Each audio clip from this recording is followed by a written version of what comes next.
આણંદ શહેર સહિત જિલ્લાભરમાં આજે વહેલી સવારે 4 વાગ્યાથી સતત ધીમે ધારે વરસાદ શરૂ થયો છે, જે હજારો હેક્ટરમાં ડાંગર, શાકભાજી સહિતના પાકને નુકસાનની ભીતિ લઈને ખેડૂતો ચિંતાતુર બન્યા છે।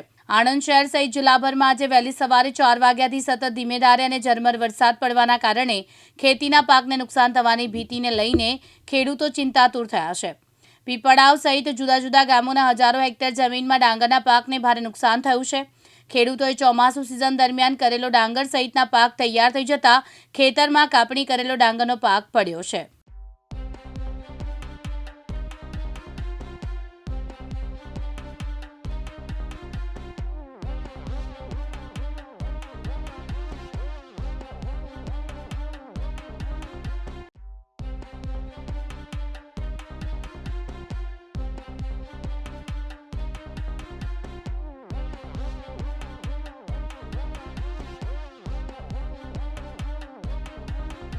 છેલ્લા 2 દિવસથી જે કમોસમી વરસાદ થઈ રહ્યો છે, તો અમે જે દર વર્ષે ડાંગરનો પાક કરીએ છીએ, તો ડાંગરના પાકમાં જે અત્યારે અમારે હાર્વેસ્ટિંગના ટાઈમમાં વરસાદ આવ્યો છે, તો આ વરસાદ આવવાથી અમારી હાર્વેસ્ટિંગ કરેલી અથવા તો લેવાની જે ડાંગર બાકી છે એ ડાંગરોમાં અમને અત્યારે ઘણું પારાવાર નુકસાન થઈ રહ્યું છે। તો આ નુકસાન સરકાર અમને જો વળતર રૂપે કંઈક આપે અને સર્વે કરાવે તો ખેડૂત પગભર થઈ શકે છે। પટેલ પીપળાના ખેડૂત છું અને અમને આ વરસાદની ડાંગર કાપવાની હતી, પણ વરસાદ રાતે પડીને અમારે ભરાઈ ગયો છે।